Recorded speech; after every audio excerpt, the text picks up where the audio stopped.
If your HP Pavilion 24 all-in-one powers up but nothing appears on the display, this guide will help you identify the cause. We will troubleshoot startup repair and restore the system using recovery and command line tools. A lot of errors pertain to this problem, and we're going to go ahead and jump into what should hopefully be a pretty straightforward process, guys. And we're going to go ahead and jump right into it. First thing I'd recommend doing would be to actually go ahead and boot to the troubleshooting utility on Windows 11. So if you do a hard power off 3 times in a row, Windows should automatically attempt to launch the startup repair utility. And if it doesn't find anything, it will give you the option to select advanced settings, in which case it will take you to a screen that looks like this. Now, if it does not take you to a screen that looks like this, or you're unable to get to that, you can also download the Windows 10 Media Creation Utility, or Windows 11. They probably will make a creation utility for Windows 11 at some point. And it doesn't really matter, you can actually run the Windows 10 utility on Windows 11 as far as I'm aware. And you should be able to run the troubleshooting utilities built in within it. So you just would go ahead and download it to an ISO file and then burn it to a DVD or USB. It'd have to be about 4 gigabytes or more. It couldn't be a small USB flash drive, and it couldn't be a CD. It'd have to be a DVD. And then you'd boot your computer from it. So depending on the computer manufacturer, you'd have to tap a different key on your keyboard in order to launch that menu, in order to select what boot drive you want to go off of. So it could be anything between the escape key, F2, F8, F12, for example. And those are the function keys on the top of your keyboard. So you may have to just do a little bit of trial and error. Shouldn't take you more than a couple minutes. Googling it would probably be best before you even begin. But anyway, we're ready to go ahead and jump right into it. So we're on the choose an option page. So these will look very similar whether you're booting from it directly within Windows itself, or if you're plugged in a USB flash drive with the media creation utility installed and you selected the recovery option. So when you are setting up your Windows 11 installation or Windows 10, depending on the drive you're using, there should be an option to repair your computer in the bottom left corner of the dialog window, one of the first screens that comes up. You go ahead and select that, and then it would take you to a troubleshooting screen like you see here. And you want to go ahead and select troubleshoot, reset your PC, or see advanced options. And then there are going to be a whole bunch of options in here that we're going to explore in today's video. The first one, we're going to actually go underneath advanced options, and then select startup repair, fix problems that keep Windows from loading. So go ahead and select that first.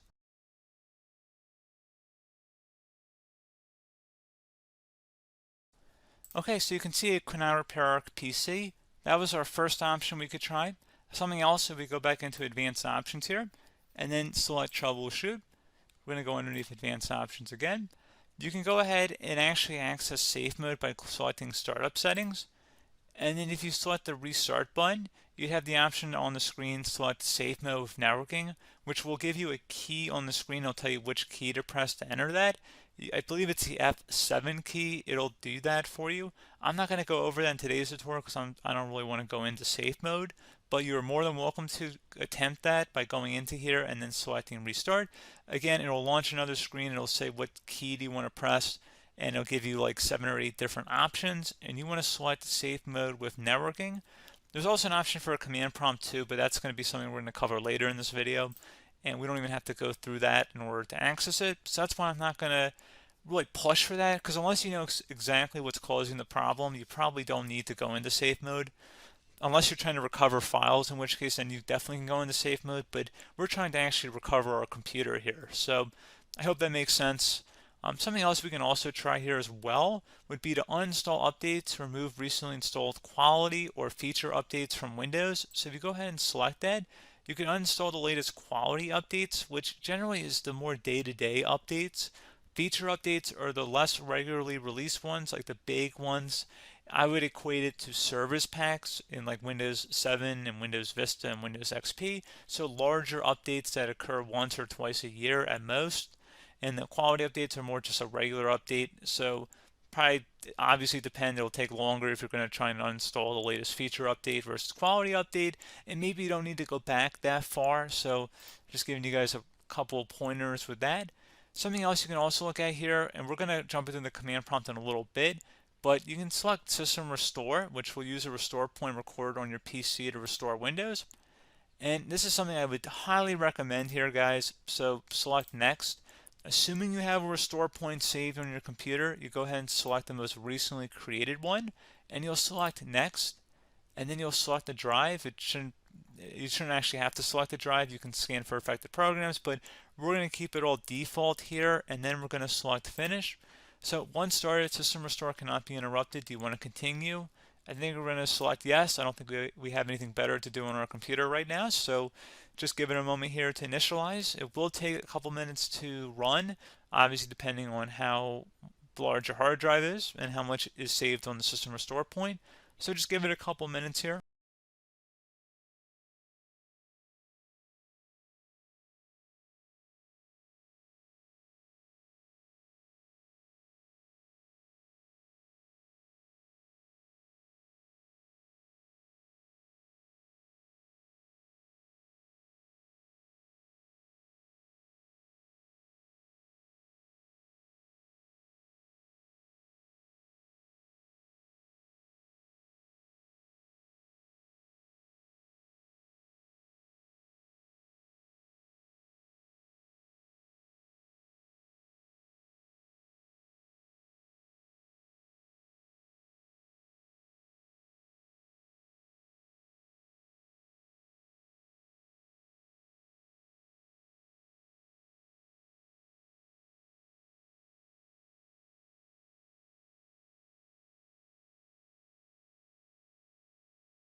Okay, so you can see the system has been restored successfully. We're going to go over a couple different methods addition to that if that did not work. So I'm just going to pause the video and we're going to start back on the recovery screen that we started with. Okay, so a couple other things we can try here too. If you go back into troubleshoot, you can select reset your PC, let you choose to keep or remove your personal files, and then reinstalls Windows. You can select to keep my files, which will remove apps and settings but keeps your personal files. You can also select remove everything, which will remove all of your personal files, apps, and settings. So this is more of a factory reset, the second option here.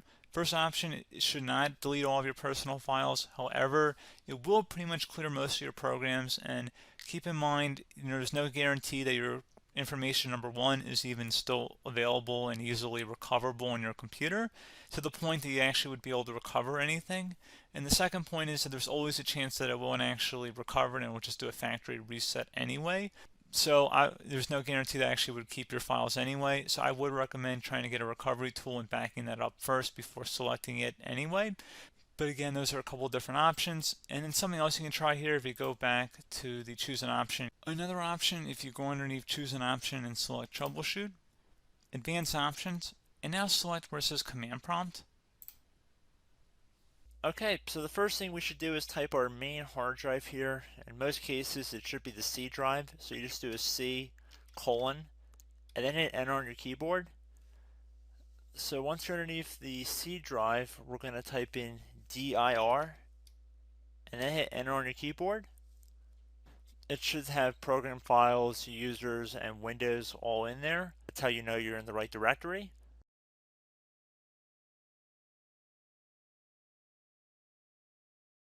In some cases, it might be the D drive as well, so just keep that in mind.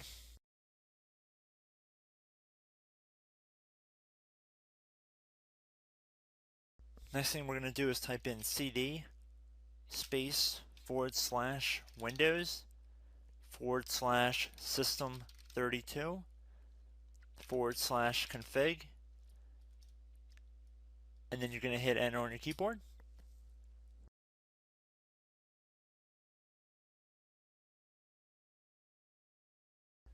So now you're going to type MD space backup. If you've seen other tutorials, it might also say to put down MD backup. That's because the backup name is pretty common when you want to back something up. So you can name this whatever you want, doesn't have to be backup. So if you've already made a backup folder in the past, you could do backup 1, for example. So once you're done setting the name you want the backup to be called, hit enter on your keyboard again.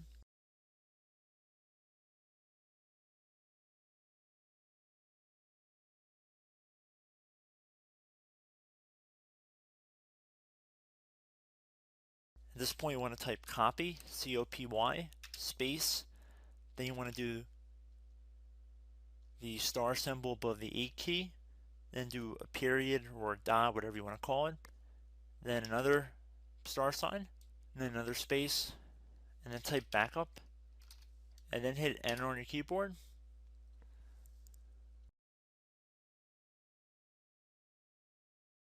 Now you want to type CD reg back, R-E-G-B-A-C-K, and then hit enter on your keyboard. So now that we are under the reg back, so now you want to type dir again, and then hit enter.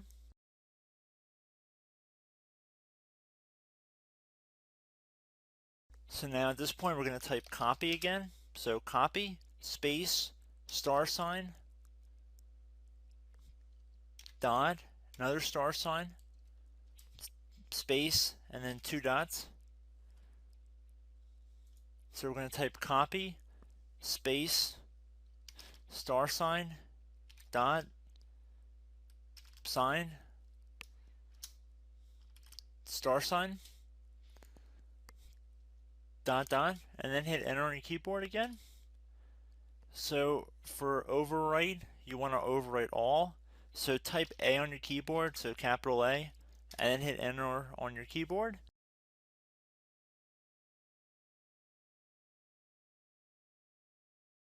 So at this point you should be good to go. You can close out of the command prompt window, and if you accidentally continue to Windows 10 you should be all set.